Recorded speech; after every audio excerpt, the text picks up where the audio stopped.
The Neptunia games have taken many forms over the years, but I've always been most drawn to the more action-oriented ones, like Neptunia U, Four Goddesses Online, and the more recent excellent crossover with the Senran Kagura universe. But all of them are interesting, and each brings something a little different to the table.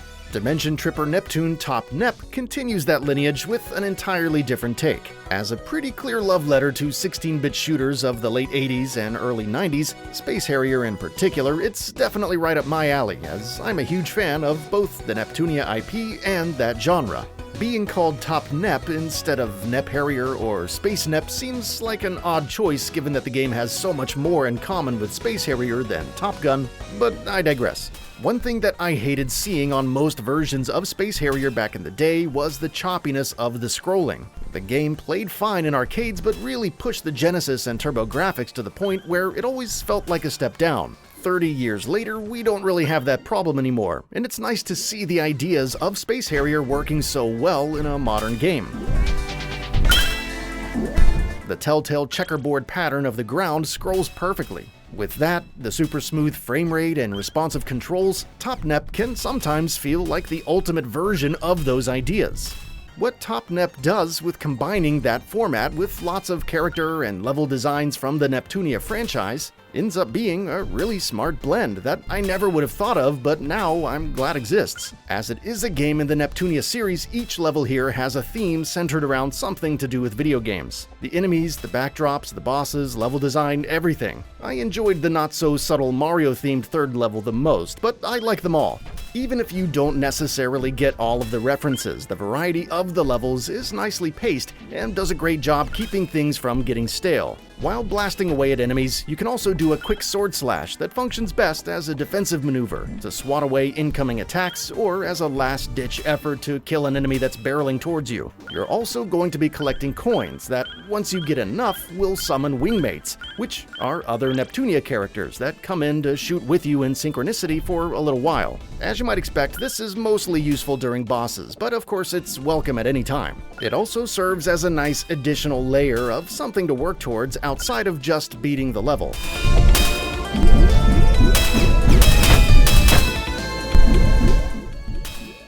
And one more thing about the levels, there's only 5 of them.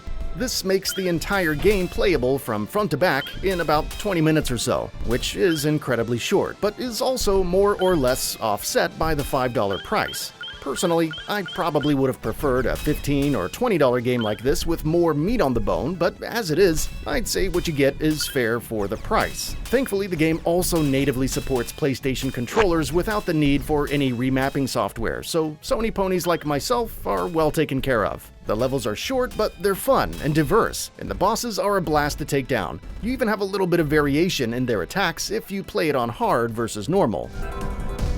Combat has a nice fast pace to it that keeps things moving around and changing up often enough to stave off feelings of repetition the vast majority of the time, something that is also helped by the game's overall short length. I also gotta give a shout out to the excellent music that definitely succeeds in giving me that 16-bit Sega Genesis vibe that fits the visuals so well. It never quite rises to the level of Musha or Truxton music, but it's definitely in the ballpark. The game also wisely includes a music test, where you can just revel in the tracks on their own if you'd like. Outside of that, there's not a whole lot more to say about Top NEP. It's a decidedly simple and bite-sized experience. It currently sits on Steam as a digital-only game. With it being such a small package, I wouldn't be surprised if it never ends up on console or in a physical form, but here's hoping anyway.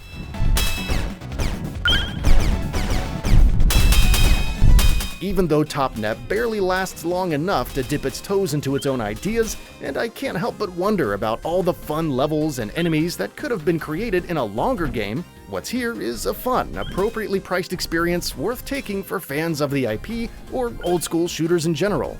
It accomplishes what it sets out to do by successfully recreating a classic formula, and, dare I say, improving on it in some ways. But more importantly, the fact that it also fits nicely into the growing selection of fun Neptunia spin-offs is a really nice bonus, and for the friendly price, you really can't go wrong here.